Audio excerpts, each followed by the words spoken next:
Halo, selamat datang lagi di channel aku. Di video kali ini aku bakal sharing budget tentang kota Jeju yang ada di Korea Selatan. Kali ini aku bakal ngobrolin seputar budget dan itinerary yang possible buat kalian pergi ke Jeju tanpa sewa transportasi. Jadi biasanya kalau orang pergi ke Jeju, orang sewa mobil, tapi kalau trip aku kemarin 4 hari 3 malam, aku cuman andelin transportasi umum seperti bus. Tapi sebelum kita bahas itinerary dan budget, jangan lupa pencet tombol subscribe dan aktifin notifikasi. Jadi buat kalian yang belum tahu, Jeju itu sebuah pulau yang ada di bawah Korea Selatan. Nah, pulau ini tuh spesial karena pemerintah Korea Selatan sendiri memberikan wewenang khusus terhadap pulau Jeju ini, di mana untuk pemegang paspor Indonesia kalian bisa masuk ke pulau ini tanpa visa. Sedangkan kalau kalian pergi ke mainland Korea Selatan, kalian butuh visa Korea Selatan. Nah, kemarin selama 4 hari 3 malam, aku muterin satu pulau Jeju, karena pulau Jeju itu bulat kayak gini, dan mulainya tuh dari utara, di mana bandaranya itu ada di utara, dan aku mulai ke barat, selatan, timur, dan balik lagi ke utara. Dan kalau kalian lihat peta Jeju, itu tuh kayak gini, bandaranya tuh di atas, dan waktu itu aku ke barat, di barat ini tuh ada windmill atau kincir angin yang terkenal itu. Ini nama daerahnya adalah Sinchang. Dan dari Sinchang ini aku pergi ke selatan. Selatan ini ada kota kedua terbesar di Jeju namanya Seogwipo. Misalnya dilihat di sebelah kanan, ini ada Songsan Ichulbong. Kalau kalian udah pernah nonton drama-drama Korea, biasanya syutingnya tuh di sini. Dan setelah hari terakhir itu, balik lagi ke utara buat terbang balik gitu. Nah, mungkin ini informasi yang kalian cari, free visa ke Jeju Island.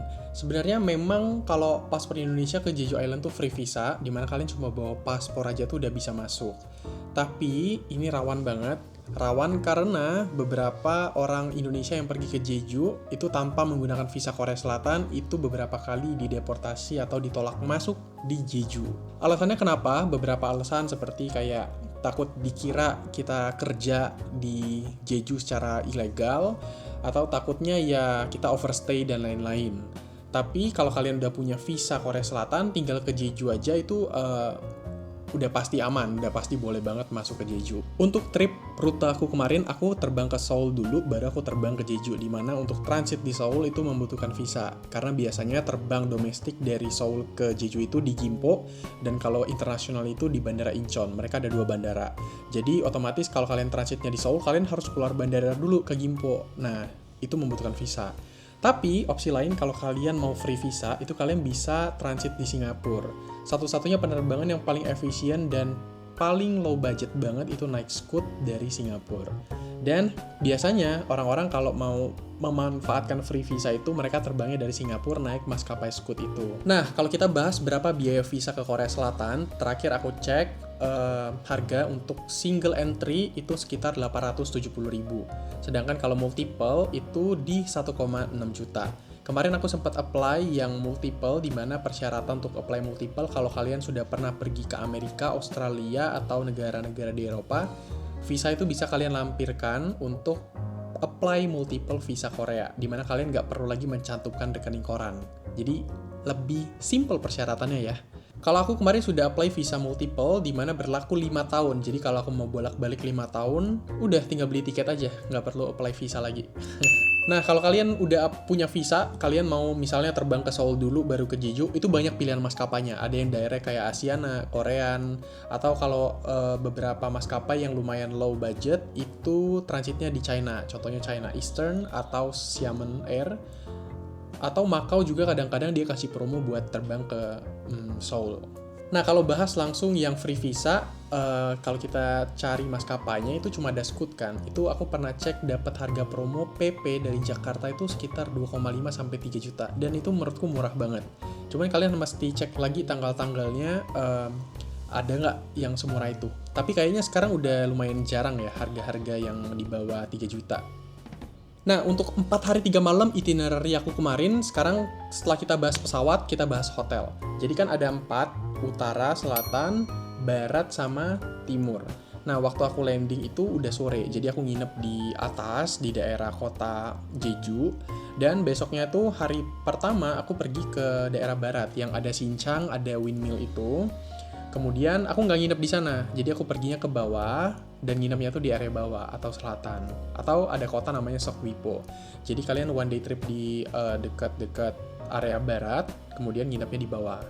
Itu kan udah setengah tuh, udah setengah ke explore. Dan besoknya ya explore di bawah, hari kedua nih, explore di bawah, kemudian nginepnya di sebelah kanan. Kenapa nginepnya di sebelah kanan? Malam kedua, karena di situ ada Songsan Ichulbong, di mana view-nya tuh bagus banget, karena itu bentuk gunung keren banget pokoknya. Nah, setelah di malam kedua, explore lagi di timur itu seharian, dan sorenya tuh balik lagi ke atas. Kemarin aku 3 malam ya cukup banget sih menurutku. Kayak udah untuk ngelihat Jeju sekilas saja sih. Cuman kalau kalian mau lebih detail lagi, hunting cafe, kulineran, tempat-tempatnya lebih banyak, kalian bisa mungkin stay sekitar 5 malam ya. Cuman itinerary aku ya kayak gitu tadi. 4 hari 3 malam, kelilingin semua. Nah, karena memang highlight di cerita kali ini adalah keliling Jeju tanpa sewa transportasi atau naik transportasi umum, jadi hal yang perlu kalian punya adalah T-Money Card. Nah, kartu ini adalah kartu transportasi, kalau di Indo kita biasa nyebutnya kartu e-money atau flash lah ya. Dan ini tuh bisa dipakai di transportasi di Jeju. Kalau di Jeju tuh nggak ada kereta, jadi mereka cuma ada bus. Untuk kelilingin kota satu pulau itu, kalian pakai bus aja tuh bisa banget. Cuman memang kalian perlu download aplikasi namanya Nevermap, dimana Google Maps kalian tuh nggak bakal berlaku di sana. Bisa sih digunakan, cuman nggak lengkap sama sekali. Yang lengkap adalah Nevermap itu. Kalian masih download dulu sebelum kalian sampai di Korea. Kartu ini tuh keren banget karena dia bisa untuk belanja di konbini atau untuk transportasi, kayak serba bisa lah kartunya. Nah, untuk rute yang aku bahas tadi, kalian tinggal cek aja rutenya. Klik, misalnya mau pergi ke barat nih dari utara. Kalian cari aja di Nevermap, nanti dia ada kasih tahu naik bus nomor berapa dan berapa menit. Bahkan biayanya juga tercantum di situ berapa. Lengkap banget pokoknya. Nah, untuk kisaran harga hotel di Jeju itu sebenarnya kalau traveling standar nggak mewah-mewah banget, itu di hotel biasa standar kemarin aku dapat di harga satu malamnya tuh kurang lebih ya 300-400 ribuan. Kalau mungkin kalian ajak teman ya bisa sharing, jadi semalam mungkin bisa 150 sampai 200 ribu aja untuk satu malam. Jadi ya sebenarnya ya nggak terlalu mahal gimana-gimana. Nah, beda lagi kalau kita selanjutnya bahas makanan. Untuk makanan, sekali makan di Jeju itu lumayan mahal ya. Kalau aku bandingkan dengan Jepang atau China, Korea itu salah satu negara dengan sekali makan itu lumayan berasa ya, sekitar 100.000 sampai 150.000. Karena di Jeju juga terkenal sama black pork, itu makanan non halal. Itu sejenis daging pork ya, yang terkenal di Pulau Jeju. Kalau kalian barbekyuan juga di Jeju juga terkenal banget. Jadi mungkin sekali barbeque itu habisnya sekitar 200 ribuan satu orang. Cuman kalau kalian makan yang per porsi itu paling sekitar 100 sampai 150 ribu. Mungkin selama 4 hari itu, sehari itu 3 kali makan, jadi 12 kali makan, kalian kaliin aja sekitar 100 sampai 150 ribu. Itu adalah budget makan. Tapi kalau kalian mau hemat pun bisa juga, karena di situ banyak konbini seperti 7-Eleven atau Siu Mart. Di sana tuh banyak banget kayak instant noodle untuk sarapan. Untuk makanan instan kayak gitu ya sekali makan kurang lebih ya 20.000 sampai 30.000 tuh udah oke, udah kenyang sih. Setelah bahas pesawat, hotel, transportasi, untuk biaya transportasi mungkin kalian siapin aja sehari itu sekitar 100 sampai 150 ribu rupiah buat kelilingin satu daerah di barat, satu daerah di selatan, sama satu daerah di timur. Cukup banget kok 100 sampai 150 ribu rupiah. Nah, untuk internet yang aku pakai dari Indonesia, jadi aku pakai eSIM, jadi aku tinggal connect aja. Untuk sekitar 4 hari itu aku belinya cuma sekitar 100.000 dan udah connect langsung dari Indonesia, jadi tinggal dipakai. Tapi kalau kalian mager ribet, jadi kalian waktu sampai di Jeju, kalian cari aja counter buat internet. Di situ juga banyak kok, kayak harganya juga nggak terlalu mahal. Sekitar 100.000 sampai 150.000 juga.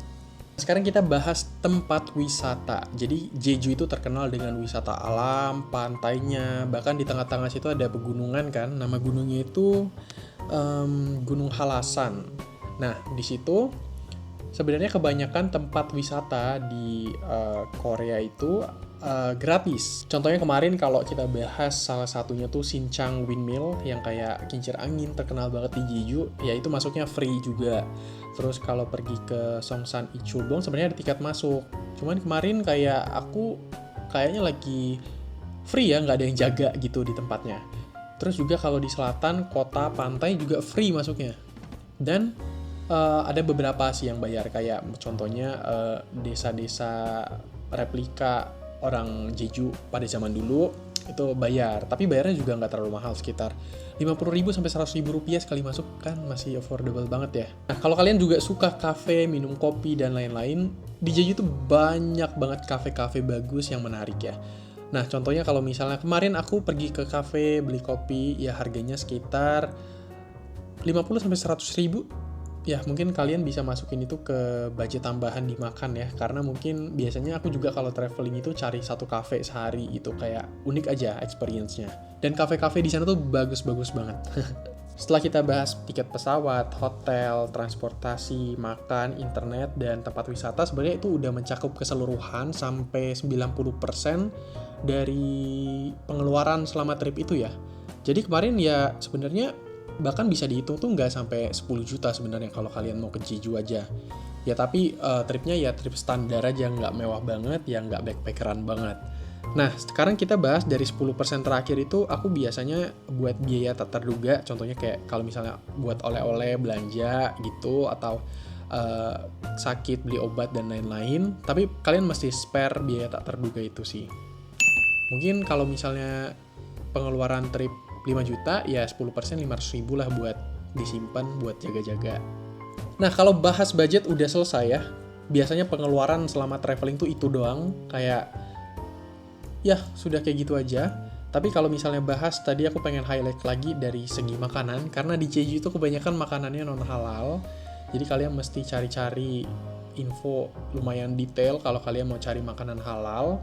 Cuman ya beberapa informasi itu kalian bisa cari juga dengan tanya langsung ke penjualnya. Kemarin aku perginya di bulan Februari, itu masih winter dan dingin banget, banyak salju turun di Jeju kemarin. Tapi bisa dibilang best seasonnya adalah di spring, mungkin di bulan April atau Mei, atau di autumn. Biasanya orang banyak pergi di bulan itu.